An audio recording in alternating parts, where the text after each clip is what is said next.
Muy bien, queridos hermanos, los invito a abrir sus Biblias entonces en la epístola a los Gálatas, capítulo 2, versículos 11 al 21. Esa es la porción de esta mañana, Gálatas capítulo 2, versículos 11 al 21.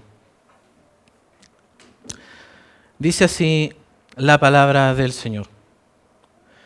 Pero cuando Pedro vino a Antioquía, le resistí cara a cara porque era de condenar. Pues antes que viniesen algunos de parte de Jacobo, comía con los gentiles, pero después que vinieron, se retraía y se apartaba porque tenía miedo de los de la circuncisión. Y en su simulación participaban también los otros judíos, de tal manera que aún Bernabé fue también arrastrado por la hipocresía de ellos. Pero cuando vi que no andaban rectamente conforme a la verdad del Evangelio, dije a Pedro delante de todos: si tú, siendo judío, vives como los gentiles y no como judío, ¿por qué obligas a los gentiles a judaizar? Nosotros, judíos de nacimiento y no pecadores de entre los gentiles, sabiendo que el hombre no es justificado por las obras de la ley, sino por la fe de Jesucristo, nosotros también hemos creído en Jesucristo para ser justificados por la fe de Cristo y no por las obras de la ley, por cuanto por las obras de la ley nadie será justificado. Y si buscando ser justificados en Cristo, también nosotros somos hallados pecadores, ¿es por eso Cristo ministro de pecado? En ninguna manera. Porque si las cosas que destruí, las mismas vuelvo a edificar, transgresor me hago. Porque yo por la ley soy muerto para la ley a fin de vivir para Dios. Con Cristo estoy juntamente crucificado y ya no vivo yo, mas vive Cristo en mí. Y lo que ahora vivo en la carne, lo vivo en la fe del Hijo de Dios, el cual me amó y se entregó a sí mismo por mí. No desecho la gracia de Dios, pues si por la ley fuese la justicia, entonces por demás murió Cristo. El texto que acabamos de leer corresponde a la última parte de la defensa del apostolado de Pablo. Y notemos que nuestro pasaje comienza allí con un pero. Esto nos indica que hay un contraste con lo anterior. En el párrafo anterior, Pablo comentó que en su viaje a Jerusalén, Pedro, Juan y Jacobo les dieron la mano a él y a Bernabé en señal de compañerismo, reconociendo la gracia que el Señor le había dado para llevar el mensaje del Evangelio a los gentiles, así como Pedro a los judíos. Sin embargo, a partir del capítulo 11 vemos que eso se terminó por un momento. A pesar de que ellos predicaban el mismo Evangelio, en la práctica era diferente. Pedro sufre un cambio en su conducta, en su forma de actuar. Ya no andaba rectamente conforme a la verdad del Evangelio. Se había desviado de la verdad, por lo tanto, se hizo necesario que Pablo reprendiera a Pedro por su actitud. Pero Pablo, a través de relatar cómo enfrentó al apóstol Pedro, quiere dejar en claro su firme compromiso con la verdad del Evangelio. Porque ese compañerismo que relató en los versículos anteriores no puede permanecer a costa de la verdad. Porque la mayor preocupación del apóstol Pablo era que la verdad del Evangelio permaneciera con aquellos a quienes predicó y a quienes él amaba y consideraba sus hermanos. Note el capítulo 2, allí versículo 5. A los cuales ni por un momento accedimos a someternos para que la verdad del Evangelio permaneciese con vosotros. Ahora note allí el versículo 14. Pero cuando vi que no andaban conforme a la verdad del Evangelio. Esa es la preocupación principal. Entonces, si la verdad del Evangelio es comprometida por el actuar de algunos, es necesario enfrentar la situación. Incluso si el transgresor es el mismo apóstol Pedro. Para poder volver entonces a ese compañerismo que solo puede ser y solo pueden tener basado y fundamentado en la verdad del Evangelio. Entonces Pablo quiere enmendar esa desviación de la verdad, quiere que vuelvan a vivir conforme a la verdad del Evangelio. Y esto es importante también para nosotros en el día de hoy, mis hermanos, porque si Pedro se desvió de la verdad del Evangelio, entonces también nosotros somos susceptibles a lo mismo, somos susceptibles también a desviarnos de la verdad. Por lo tanto, necesitamos estar alertas y necesitamos saber cómo enfrentar la desviación de la verdad del Evangelio y cómo vivir conforme a la verdad del Evangelio. Así que vamos a dividir este mensaje en tres partes principales. En primer lugar, identificando la desviación de la verdad del Evangelio, en los versículos 11 hasta el 14 en la primera parte. En segundo lugar, confrontando la desviación de la verdad del Evangelio, la segunda parte del versículo 14 hasta el versículo 19. Y en tercer lugar, rectificando la desviación de la verdad del Evangelio, en los versículos 20 hasta el 21. Vamos entonces a lo primero, identificando la desviación de la verdad del Evangelio, en los versículos 11 hasta el 14, la primera parte. Versículo 11. Pero cuando Pedro vino a Antioquía, lo resistí cara a cara porque era de condenar. Esta confrontación sucedió en Antioquía de Siria, la primera iglesia de origen gentil en la que Pablo y Bernabé ministraron. De hecho, salieron de aquella iglesia, de la iglesia en Antioquía, para su primer viaje misionero. Luego del concilio de Jerusalén, Pablo y Bernabé regresaron a Antioquía y posterior a eso Pedro visitó la iglesia. Y durante el tiempo que estuvo allí, dice Pablo, comía con los gentiles, allí en el versículo 12. Y esto se refiere a que Pedro participaba en las reuniones que en ese tiempo se llamaban ágapes, en la cual se reunían los hermanos y compartían los alimentos. Algunos comentaristas señalan que luego de estas comidas se conmemoraba la cena del Señor. Y Pedro participaba de estas reuniones a la mesa en compañía y en comunión con hermanos de origen gentil y judío sin inconveniente alguno, y disfrutaban de la libertad de la gracia de Dios en Cristo, hasta que llegaron algunos de parte de Jacobo. Nota el versículo 12. Pues antes que viniesen algunos de parte de Jacobo, comía con los gentiles, pero después que vinieron se retraía y se apartaba. Estos que venían de parte de Jacobo se refiere a cristianos de origen judío que probablemente eran celosos de la ley, es decir, vivían según sus costumbres, se aferraban aún a sus tradiciones. Recordemos que el concilio de Jerusalén resolvió que a los gentiles no se les exigiría ninguna carga de tipo ceremonial, pero aún había muchos cristianos judíos que se aferraban a las tradiciones. Seguramente era un grupo de este tipo. Y con su sola presencia, Pedro poco a poco comenzó a retirarse. De hecho, la palabra que se traduce retraía allí en el versículo 12 significa esconderse. E implica que esto lo comenzó a hacer de manera gradual. De la misma forma, la palabra apartaba allí significa hacer una separación, es decir, Pedro se escondía y se separaba gradualmente de los hermanos de origen gentil, es decir, de los no judíos, hasta que solo comía con los judíos. Y aquí es necesario explicar algo brevemente. En la mente de un judío, comer o tener compañerismo con un gentil era algo impensado. Los judíos consideraban a los gentiles como impuros por no ser parte del pueblo escogido de Dios. Para un judío, comer con un gentil significaba quedar ceremonialmente impuro, contaminado, es decir, que no podía acercarse a Dios en adoración por ese hecho. Para un judío juntarse con un gentil era algo abominable, algo detestable. Eso fue lo que el mismo apóstol Pedro le dijo a los de la casa de Cornelio cuando el Señor lo envió allá, en Hechos capítulo 10, versículo 28. Dice, y les dijo, vosotros sabéis cuán abominable es para un varón judío juntarse o acercarse a un extranjero.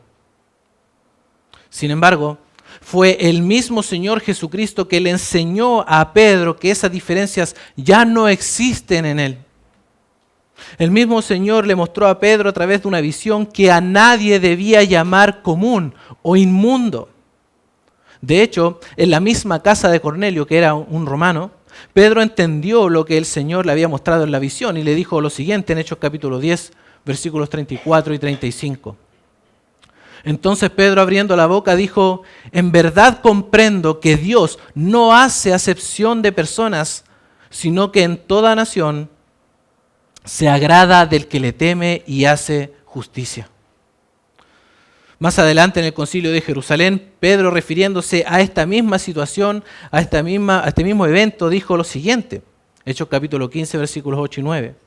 Y Dios, que conoce los corazones, les dio testimonio dándoles el Espíritu Santo lo mismo que a nosotros, y ninguna diferencia hizo entre nosotros y ellos, es decir, entre judíos y gentiles, purificando por la fe sus corazones. Es decir, Dios mismo había purificado los corazones de los gentiles por medio de la fe en el Señor Jesucristo, igual como lo hizo con los judíos.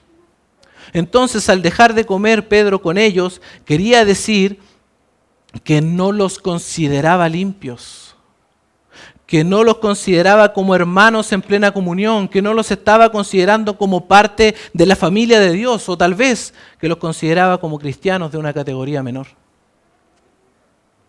Un comentarista escribió lo siguiente: al rehusar comer con hombres incircuncisos, afirmaba implícitamente que, aunque eran creyentes en Cristo, seguían siendo para él comunes e inmundos. Y Pedro estaba haciendo este tipo de diferencias raciales a pesar de que el Señor no hace acepción de personas. Y esto era actuar en contra de sus convicciones personales, porque Pedro sabía esto claramente. Esa es una de las razones por la que Pablo lo llama hipócrita, porque no actúa conforme a sus convicciones. Pedro sabía perfectamente que el Señor no hacía acepción de personas, sin embargo, él había cambiado esa actitud, se había mudado de piel, por decirlo así. Su actitud contradice lo que el mismo Señor Jesucristo le había enseñado y lo que él había declarado y defendido con tanta autoridad delante de todos en el Concilio de Jerusalén. Algo pasó allí en Pedro, algo lo hizo cambiar, y ese algo se llama temor. Sigue diciendo el versículo 12, porque tenía miedo de los de la circuncisión. Y esto, mis hermanos, no es otra cosa que temor al hombre. Probablemente Pedro temía perder su reputación de piadoso con los judíos. Recordemos que él era considerado una persona importante. Probablemente estaba preocupado de su reputación, pero perdió de vista lo más importante, la verdad del Evangelio. Su temor al hombre lo llevó a transar con la verdad del Evangelio, lo llevó a comprometer la verdad del Evangelio. Y mis hermanos, eso es lo que hace el temor al hombre. Como dice el libro de Proverbios, el temor del hombre pondrá lazo. Es una trampa, es una camisa de fuerza. El temor al hombre nos pondrá una trampa en el cual todo lo que hagamos, todo lo que pensemos, todo lo que vivamos estará pensado y dirigido por la opinión que los demás tienen acerca de nosotros. Porque nos preocupa lo que los demás piensen acerca de nosotros. Eso es temor al hombre. El temor al hombre nos puede llevar a pasar por alto nuestras convicciones personales, como en este caso, y aún más a comprometer la verdad del Evangelio. El temor al hombre es un engaño. Nos hace creer que el hombre es más importante que Dios, que de alguna manera la opinión de los hombres es más importante que la misma opinión de Dios. Pedro estaba pensando así.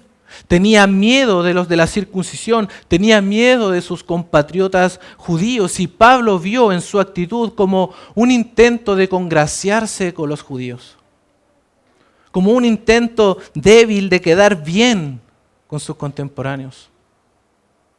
Seguramente ellos iban a devolverse a la iglesia de a la iglesia de Jerusalén, y podían comentar cosas acerca de Pedro. Pero este no es el único problema, mis hermanos, sino que esto se tornó en algo mucho peor. Note el versículo 13. Y en su simulación participaban también los otros judíos, de tal manera que aún Bernabé fue también arrastrado por la hipocresía de ellos. Todos los demás judíos que estaban presentes en esas reuniones, en esos ágapes, se sumaron a su simulación, dice Pablo. Esto es, se juntaron a su hipocresía. A tal punto que aún Bernabé fue arrastrado por la hipocresía de ellos. Noten la manera de expresarse de Pablo. Esto es como con dolor en el corazón. Aún Bernabé fue arrastrado por esto. Su compañero de misiones, que juntos predicaron el Evangelio, juntos plantaron iglesias, predicaban el Evangelio de la gracia de Dios en Cristo. Ministraron juntos en la iglesia en Antioquía. También Bernabé se sumó a esta hipocresía. Y mis hermanos, este es el poder de la hipocresía. Lamentablemente la hipocresía es como la fruta podrida del cajón. Contamina a todos los que están alrededor. Noten cómo el ritualismo, el activismo es tan fuerte que contamina a todos los que están alrededor. Todos allí estaban actuando un papel, todos estaban escondiendo lo que realmente creían del Evangelio porque todos conocían el verdadero Evangelio. Sin embargo, el temor al hombre fue mayor. Todos estaban aparentando.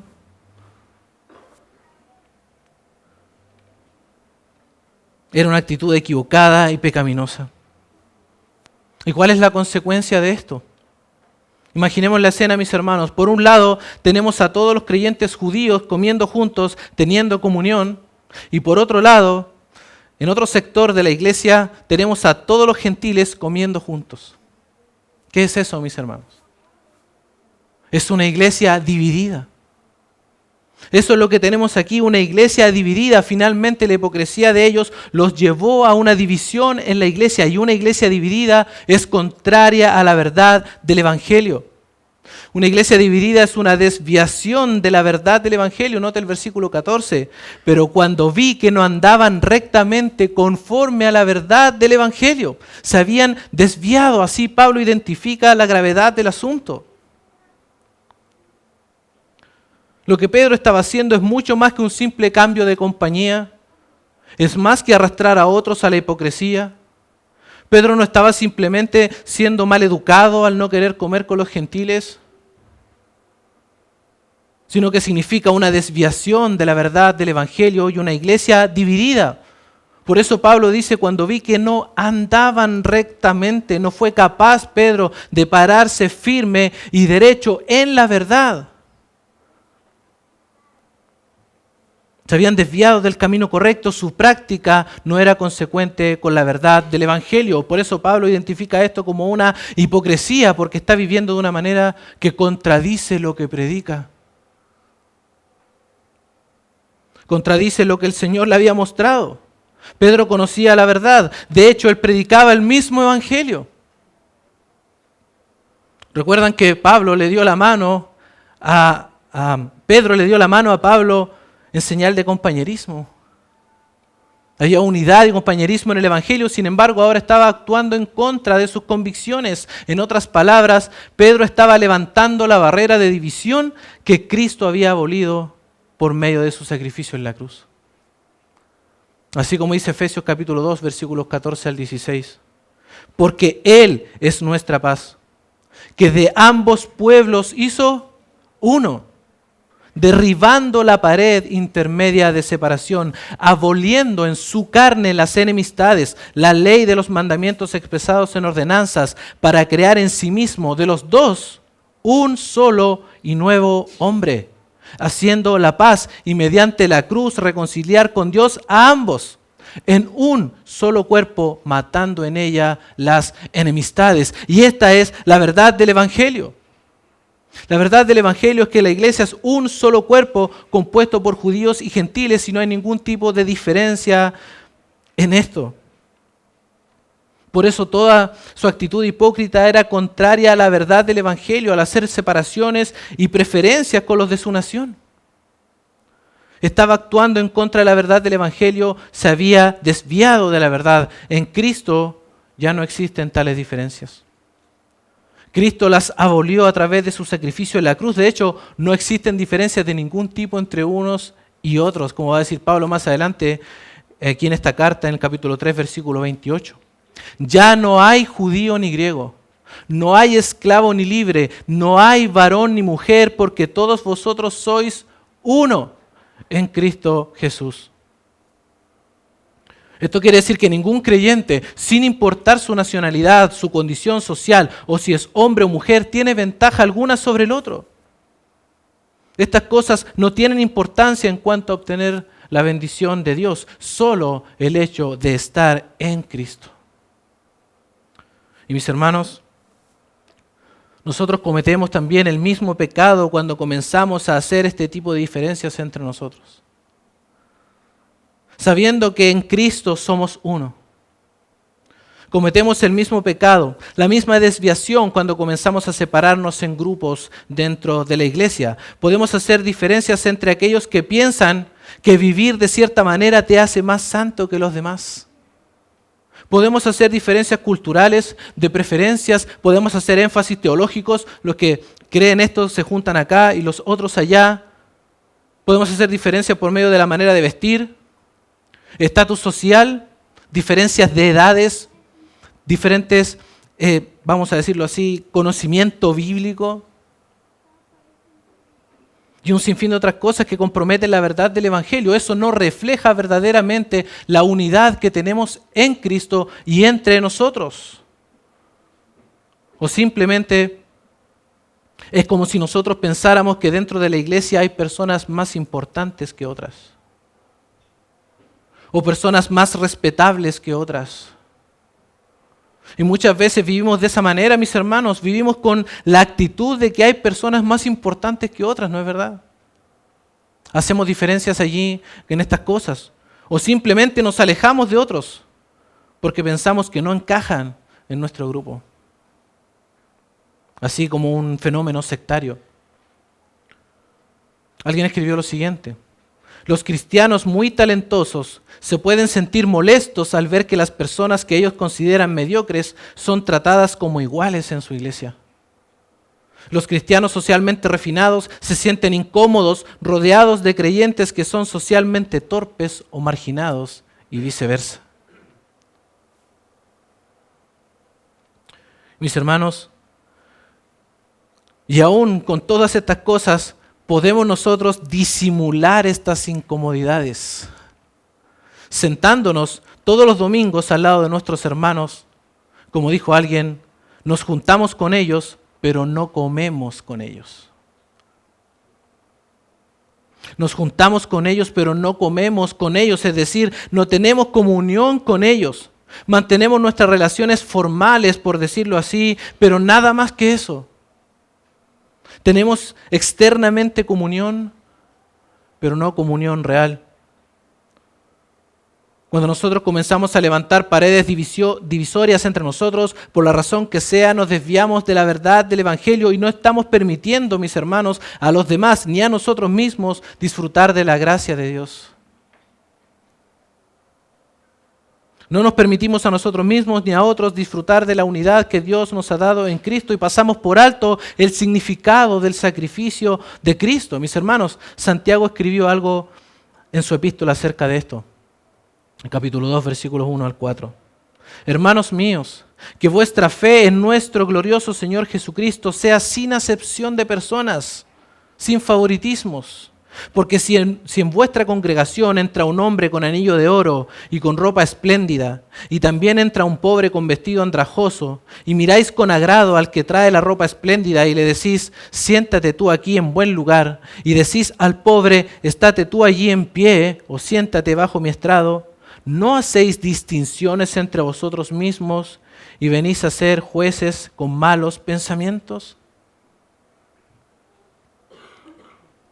¿Lo notan, mis hermanos? En el Evangelio no hay lugar para favoritismos, ni separaciones, ni divisiones de ningún tipo. Estas cosas están totalmente fuera de la vida conforme a la verdad del Evangelio. Todas estas cosas comprometen la verdad del Evangelio.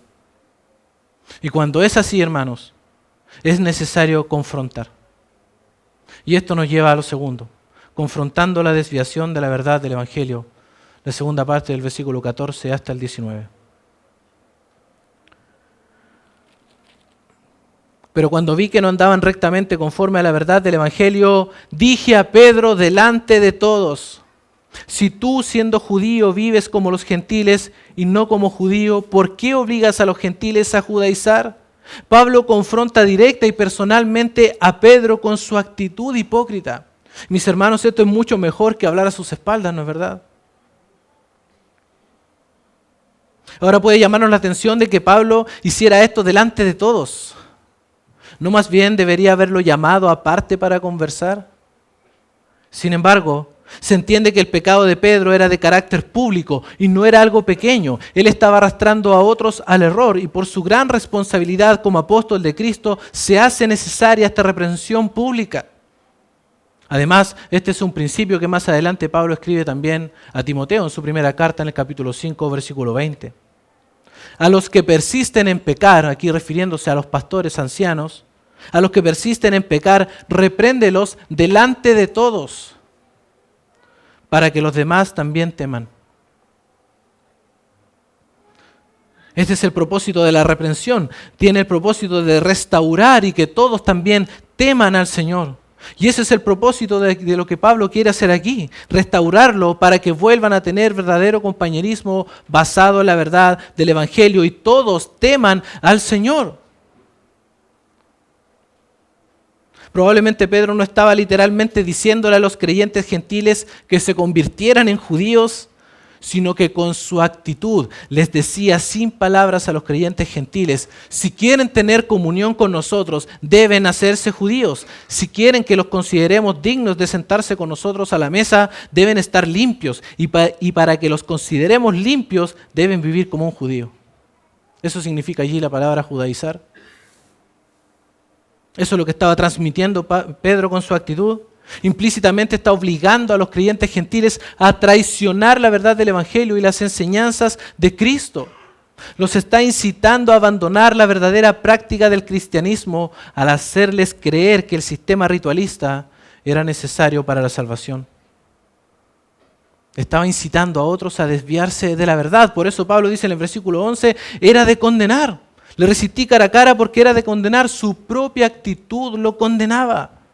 Con esa actitud él mismo se pone bajo condenación. Y Pablo, lejos de querer cambiar solamente algo externo en Pedro, él quiere ir al fondo del problema. Y va a confrontarlo, no solo con su actitud, sino también con una base teológica. Porque esta es la forma en que se debe confrontar con la palabra de Dios. Y básicamente lo que va a decirle es que tanto judíos como gentiles son justificados delante de Dios solo por la fe, sin las obras de la ley. Versículos 15 y 16. Nosotros, judíos de nacimiento y no pecadores de entre los gentiles, sabiendo que el hombre no es justificado por las obras de la ley, sino por la fe de Jesucristo, nosotros también hemos creído en Jesucristo para ser justificados por la fe de Cristo y no por las obras de la ley, por cuanto por las obras de la ley nadie será justificado. Es como si Pablo le estuviera diciendo así o más claro. Nosotros, judíos de nacimiento y no considerados pecadores como los gentiles, dice Pablo, es decir, que ellos contaban con ciertas ventajas. Por ejemplo, a ellos les fue confiada la palabra de Dios, dice Romanos capítulo 3, versículo 2. Y de ellos son la adopción, la gloria, el pacto, la promulgación de la ley, el culto y las promesas, de quienes son los patriarcas y de los cuales según la carne vino Cristo, dice también Romanos capítulo 9, versículos 4 al 5. Pero todas estas cosas son ventajas históricas, no para salvación ni para justificación delante de Dios. Además, ellos son conocedores de la verdad, sabiendo que el hombre no es justificado por las obras de la ley. La palabra allí, justificado, se emplea para describir la acción de un juez de declarar sin culpa al acusado ante la ley. Dios es el juez de toda la tierra y ser declarado sin culpa o justo delante de Dios no puede ser alcanzado por tener ciertas ventajas, ni por las obras de la ley, ni por ritualismos, sino solo por la fe en Jesucristo. Por lo tanto, ser justificado es la acción de Dios al declarar justo al pecador, al imputarle la justicia divina de Cristo, y esto lo concede solo por gracia y por medio de la fe. Y es por eso que la actitud de Pedro, de Bernabé y de todos los judíos estaba tan equivocada, porque su actitud contradice esta hermosa verdad del Evangelio. Alguien escribió lo siguiente: guardar la ley es inaceptable como medio para alcanzar la salvación, porque la raíz de la pecaminosidad está en la condición caída del corazón humano, no en sus acciones. No se trata de lo que nosotros podamos hacer, porque el verdadero problema es quiénes somos, no lo que hacemos. No hay ninguna posibilidad de alcanzar esa justicia por nuestros propios méritos. Tanto judíos como gentiles están bajo pecado, dice Romanos capítulo 3, versículo 9. Por lo tanto, la justificación es solo por la fe, sin las obras de la ley. Es como si Pablo le dijera a Pedro: ya estás justificado. ¿Qué estás haciendo? No necesitas la aprobación de los hombres. Recordemos que el temor lo llevó a esto. Es como si Pedro estuviera tratando de congraciarse con los hombres, de buscar la aprobación de ellos. Y Pablo le está diciendo: ya tienes la aprobación de Dios en Cristo Jesús, ya fuiste justificado, pero no por tus propios esfuerzos, sino por los de Cristo. Y mis hermanos, esta es la forma en la que somos justificados delante de Dios, habiendo sido nosotros transgresores. Los judíos no tienen ninguna ventaja con respecto a los gentiles y nosotros no tenemos que hacernos judíos. Porque la justicia de Cristo nos es imputada a nosotros por medio de la fe. Pedro necesitaba ser confrontado con la verdad del Evangelio para que se diera cuenta lo contraria e innecesaria actitud frente a sus hermanos gentiles. Nota el versículo 17: y si buscando ser justificados en Cristo, también nosotros somos hallados pecadores, ¿es por eso Cristo ministro de pecado? En ninguna manera. Voy a leerles una paráfrasis de este versículo que me parece que transmite bien la idea de lo que quiere decir. Pero supongamos que intentamos ser declarados justos ante Dios por medio de la fe en Cristo y luego se nos declara culpables por haber abandonado la ley. ¿Acaso esto quiere decir que Cristo nos ha llevado al pecado? Por supuesto que no. Pablo le estaba haciendo notar a Pedro que por medio de su actitud se entendía que ellos pensaban que se habían equivocado al abandonar la ley para ser justificados por la fe de Cristo. Y al descuidar la ley por ser justificados solo por la fe en Cristo, se hacían igual de pecadores que los gentiles que no tienen ley. Podríamos decir entonces, le dice Pablo, que Cristo, que nos enseñó esto, sirve al pecado. Con esta actitud, Pedro les estaba diciendo a los judaizantes que tenían razón, que ellos enseñaban la verdad y que Cristo se había equivocado. Ser llamado hipócrita, escribió alguien, era bastante, pero ser llamado un pecador era impensable, y ser acusado de ver a Jesús como un ministro de pecado no era menos que repulsivo y chocante. Pedro había condenado a Jesucristo mismo. Mis hermanos, nosotros a veces no pensamos que las cosas que hacemos tienen tanto significado. Por eso no debe haber entre nosotros diferencia entre lo que decimos y cómo vivimos, porque como vivimos nosotros transmitimos aquello que creemos. Por eso es que debemos tener cuidado con esto, mis hermanos, porque podemos estar con nuestra actitud condenando a Jesucristo mismo. Podemos estar transmitiendo con nuestra vida que Cristo se equivocó. Por eso Pablo dice: en ninguna manera. Por supuesto que no, Cristo no nos hace pecadores cuando ponemos nuestra fe únicamente en Él para salvación, sino que nosotros mismos nos hacemos pecadores cuando volvemos a levantar lo que habíamos derribado. Nota el versículo 18: porque si las cosas que destruí, las mismas vuelvo a edificar, transgresor me hago un pecador cuando vuelvo atrás. Cuando después de haber conocido a Cristo vuelvo a poner mi confianza en las obras para justificación, allí me hago un pecador. Mis hermanos, abandonar la gracia por la ley nos hace un pecador. Es rechazar a Cristo. Porque al estar bajo la ley va a acusarnos. La ley va a acusarnos porque no podemos cumplir con ella. Todos los que quieren vivir bajo la ley se ponen a sí mismos bajo maldición. Yo no podría hacer algo así, dice Pablo. Versículo 19, porque yo por la ley soy muerto para la ley, a fin de vivir para Dios. Al intentar ser justificado por la ley me mató, dice Pablo. Pablo descubrió por la ley cuán pecador era y cuán incapaz era de salir de esa condición por sus propios medios, mis hermanos. Y eso es lo que hace la ley. La ley nos acusa de no poder cumplir con ella. La ley nos revela el pecado que hay en nuestro corazón. Por eso Pablo está diciendo aquí que la ley lo impulsó a Cristo. La ley me dice, tú eres un pecador y mereces la muerte. Eso es lo que vas a encontrar si te pones bajo la ley para ser justificado delante de Dios. Ahora, mis hermanos, Cristo pagó esa deuda. Cuando la ley dice tú eres un pecador y mereces la muerte, Cristo pagó esa deuda. Él murió en mi lugar, por eso la ley ya no puede acusarme de incumplimiento. Porque Cristo cumplió por mí. Mis hermanos, si yo peco, la ley no puede acusarme de merecer la muerte porque Cristo murió por mí. Todos mis pecados, pasados, presentes y futuros, Cristo los llevó en su cuerpo hasta la cruz. La ira de Dios quedó totalmente satisfecha con el sacrificio de Cristo, cuando llevó el pecado de todos nosotros, de todos los que Él había escogido desde antes de la fundación del mundo, y Dios quedó satisfecho.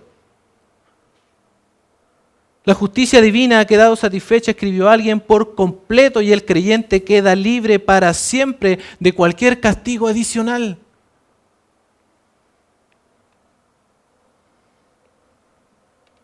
He muerto a la ley. Ahora, mis hermanos, estar muerto a la ley no significa que ahora yo puedo vivir como quiero. Sin ley alguna o sin tener relación con la ley, porque la ley revela el carácter de Dios. La ley revela la santidad de Dios. El Señor no pagó la deuda para que nosotros vivamos para nosotros. El Señor no murió en la cruz para que nosotros vivamos para nuestros propios deleites, porque el propósito de haber muerto a la ley es vivir para Dios. ¿Y cómo vivimos para Dios? Debemos conocer sus preceptos, su carácter, su voluntad. Ahora somos libres para vivir para Dios entonces, ya no por temor a la muerte por incumplimiento de la ley, sino porque la ley ya no tiene el poder acusador que tenía sobre nosotros, porque Cristo pagó con su muerte por ti y por mí para librarnos de la maldición de la ley. Por eso Pedro estaba tan equivocado con su actitud, porque contradice todo esto, que es lo que significa el Evangelio de Cristo. La única manera, mis hermanos, de vivir realmente para Dios es muriendo a la ley. Y solamente en Cristo hemos muerto a la ley.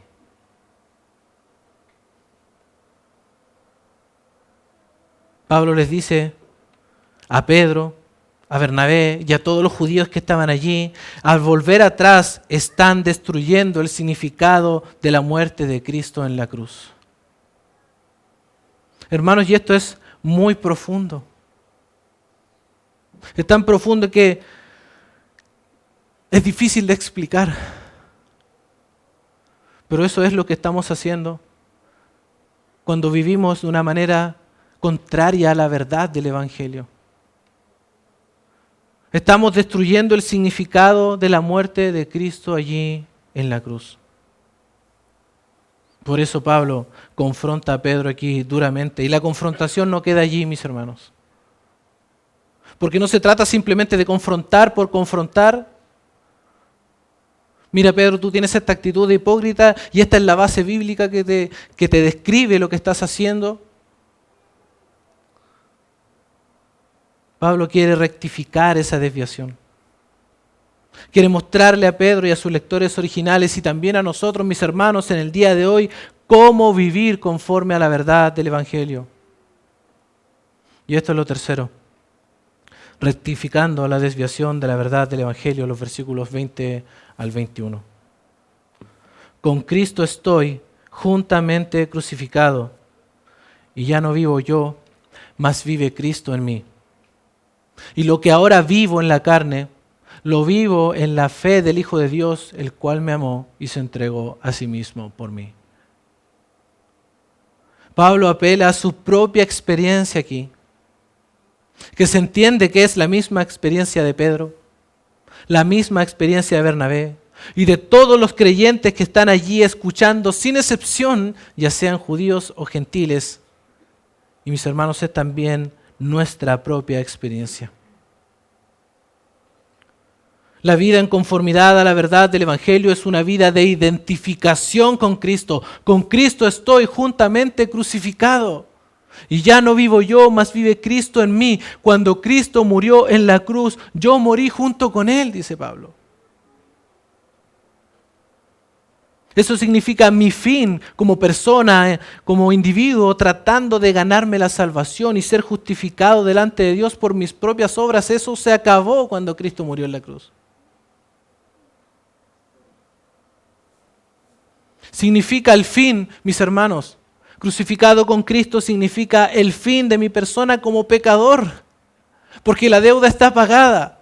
Y cuando Él fue a la cruz, yo fui con Él. Hermano, cuando el Señor Jesucristo fue a la cruz, tú ibas allí con Él. Todas las cosas de las que la ley me acusaban están clavadas en la cruz. La lista de pecados interminables, que nos era contraria, que nos acusaba, están clavados allí en la cruz. El Señor venció sobre el pecado. Estar crucificado con Cristo es victoria, porque el Señor tuvo victoria sobre el pecado. El pecado ya no nos puede acusar, ya no nos puede dominar, porque Cristo murió por nosotros y nosotros morimos con Él allí. Significa también que el Señor Jesucristo venció la muerte con su muerte. Quiere decir que la muerte ya no tiene poder sobre nosotros, porque Cristo venció la muerte. La muerte simplemente para nosotros es un paso que nos impulsa a estar con nuestro Salvador.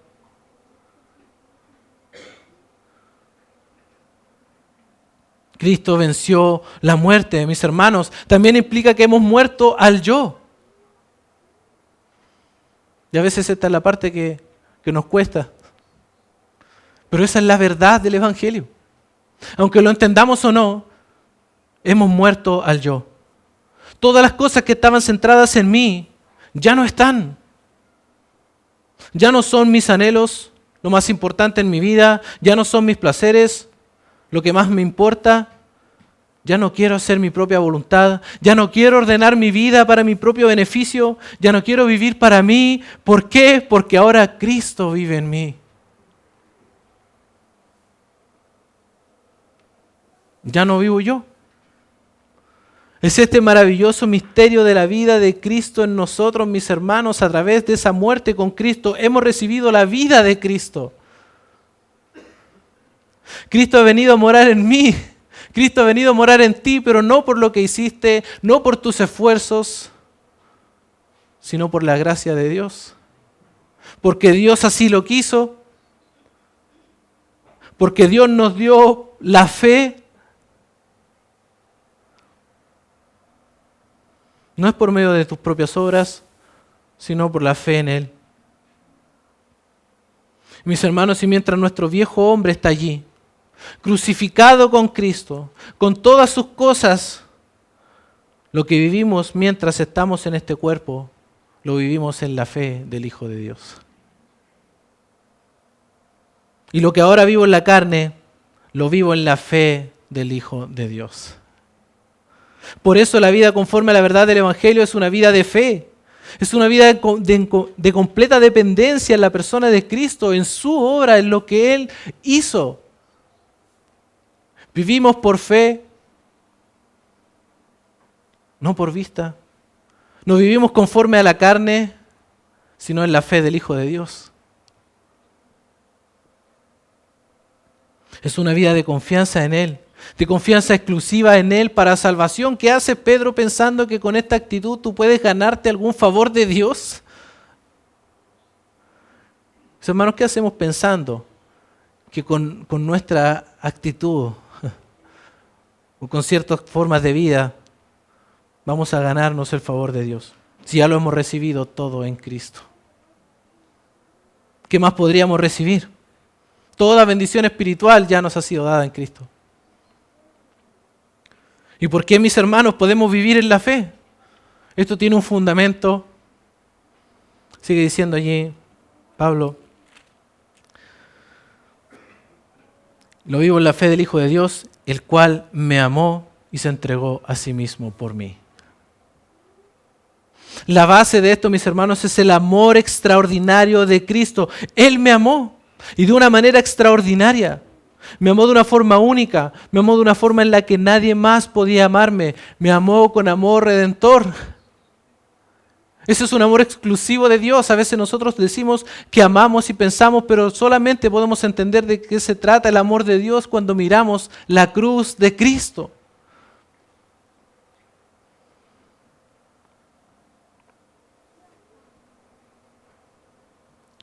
Él dio su vida por mí. Se entregó a sí mismo por mí. Quiso morir por su enemigo. Quiso morir para justificar al culpable, para redimir al esclavo, para dar vida al muerto espiritual, para hacer su morada en mí y en ti, quienes éramos sus enemigos. Todo esto lo hizo Cristo por ti y por mí, querido hermano. ¿Notaste que todo lo que dice Pablo lo dice de manera personal? Tú tenemos, hermanos, que entenderlo de una manera personal. Jesucristo te amó a ti. Jesucristo se entregó a sí mismo por ti. Escribe tu nombre allí, mi hermano. Estás crucificado con Cristo. Estás crucificado con Cristo. Ya no eres tú el que vive, sino es Cristo el que vive en ti, mi hermano. ¿No te parece algo extraordinario esto? Todo se trata de Cristo. La vida conforme a la verdad del Evangelio se trata de estar centrados en Cristo. No en nosotros, no en lo que nosotros podemos hacer, no en nuestras obras, no en lo que hicimos hace años, no en lo que pensamos hacer hacia el futuro, sino lo que ya Cristo hizo en favor nuestro. Cristo nos sacó de encima la condenación y nos dio nueva vida y nada más y nada menos, mis hermanos, que su propia vida en nosotros. Entonces, si Cristo hizo todo esto, parece absurdo vivir de tal manera que demuestre a otros que la vida ritualista es importante. Parece absurdo ahora lo que hizo Pedro. Parece absurdo ahora haber pasado por alto la verdad del Evangelio por temor a los hombres. Parece absurdo pretender ganarse la salvación o mantenerla a través de la religiosidad. Parece absurdo volver a hacer divisiones entre creyentes que Cristo abolió en la cruz. Al contemplar lo que Jesucristo hizo por nosotros.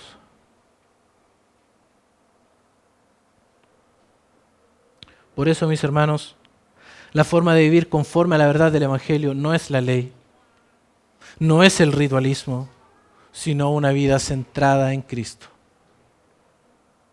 No es las cosas que yo puedo hacer, no se trata de tu esfuerzo ni de mi esfuerzo, sino se trata de confianza, se trata de fe. Porque vivir de otra manera, es decir, poniendo la confianza en las obras de la ley y no en la fe del Hijo de Dios, es desechar la gracia de Dios. Versículo 21. No desecho la gracia de Dios, Pues si por la ley fuese la justicia, entonces por demás murió Cristo. Finalmente Pablo llega a la conclusión que la actitud de Pedro y los demás declara innecesaria la muerte de Cristo. Tremendo eso. ¿Qué hubiese sido de nosotros sin la muerte de Cristo? Porque si la ley pudiera declarar justo a alguien, entonces la muerte de Cristo fue en vano. En otras palabras, si el plan de Dios era que por medio del cumplimiento de la ley, tanto judíos como gentiles pudieran ser justificados, no era necesario que Cristo muriera por nosotros.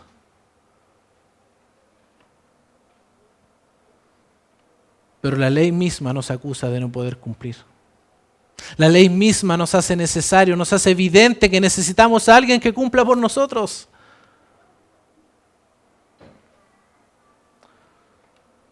Tratar de justificarse delante de Dios por medio de la ley es desechar la gracia de Dios, porque la gracia de Dios se manifiesta en la salvación gratuita por medio de la fe en Cristo.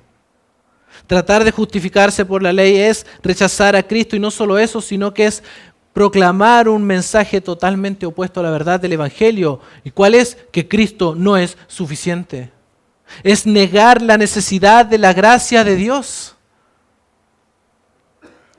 Mis hermanos, cuando vivimos poniendo nuestra confianza en nosotros, le comunicamos a todos los que nos observan, primeramente a nuestros hermanos en la iglesia, que Cristo no es suficiente y que la gracia de Dios no es necesaria. Por eso es que debemos tener cuidado de cómo vivimos. Mis hermanos, debemos preocuparnos de que todas las áreas de nuestra vida estén en conformidad a la verdad del Evangelio. Una vida centrada en Cristo, identificados con Cristo, en la fe de Cristo, en el amor de Cristo. Porque Cristo es nuestro único y suficiente Salvador. Con toda probabilidad, mis hermanos, todos los que estaban escuchando a Pablo allí en esa reunión, finalmente agradecieron al Señor por haber sido corregidos de esa manera por Pablo. Y mis hermanos, porque lo mejor que pueden hacer con nosotros es decirnos y corregirnos con la palabra de Dios cuando nos estamos desviando de la verdad del Evangelio. Pedro escribió en su segunda carta, o llamó a Pablo en su segunda carta, nuestro amado hermano Pablo. Y eso es la unidad que tenemos en Cristo. Nos preocupamos los unos de los otros, manteniendo la verdad del Evangelio allí en alto, no solamente de una manera doctrinal, no solamente de una manera de enseñanza, sino también en la práctica. La única manera de corregir la desviación del Evangelio es con el mismo Evangelio. Una vez más, hermanos, nos damos cuenta que el Evangelio es la solución a todos los problemas de la iglesia. El Evangelio es central. Necesitamos estar entonces comprometidos con la verdad del Evangelio y que el Señor, mis hermanos, nos ayude a vivir conforme a esa verdad. No solamente en la teoría, sino en la práctica. Vamos a orar. Padre, una vez más, mi Señor, te damos gracias por tu palabra. Señor, eres extraordinario, mi Señor. Tu salvación es tan profunda que nuestras mentes finitas, mi Señor,